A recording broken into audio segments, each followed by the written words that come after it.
A day at school for the average teenager is tough. They spend their time trying to fit in with everybody else. It's not about the classes, it's not about the education.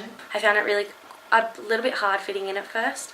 What their friends think of them, what their school community thinks of them, and the wider adolescent community is way more important than what their parents think, their teachers think, or any other adults that are involved in their lives. And then around year 9 I thought I started to find my feet, like girls being girls. Of course, turned around and there was a whole bunch of issues. When they're presenting with anxiety or depression, often they're saying that they don't feel like anybody understands them, that they don't fit in. They're feeling down about themselves. They are not wanting to go to school anymore. As we move into being teenagers, we're kind of going separated from our parents. So we're establishing independence in some ways, but in other ways, we're not adults yet. And my parents were fighting a lot at the time as well, and I started to think, I don't even know how I got to this conclusion that it was my fault.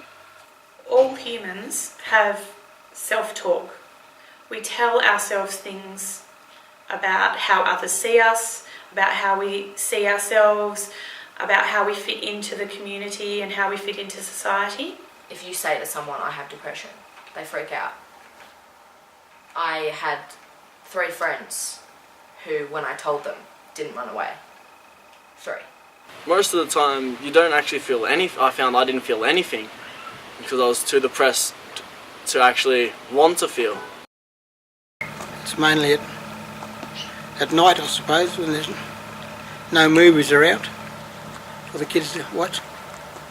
A lot of them complain about being depressed or want something done, you know. Always want to go in the bush. Instead of going out and playing outside, you want to sit inside and shove your head in the TV. I noticed he was quiet, withdrawn. They're not enjoying things as they were previously. And he wouldn't eat much because he was a boy. He'd love to come in the kitchen and say, "What crap you cooking now, Mum?" You know. He played sports.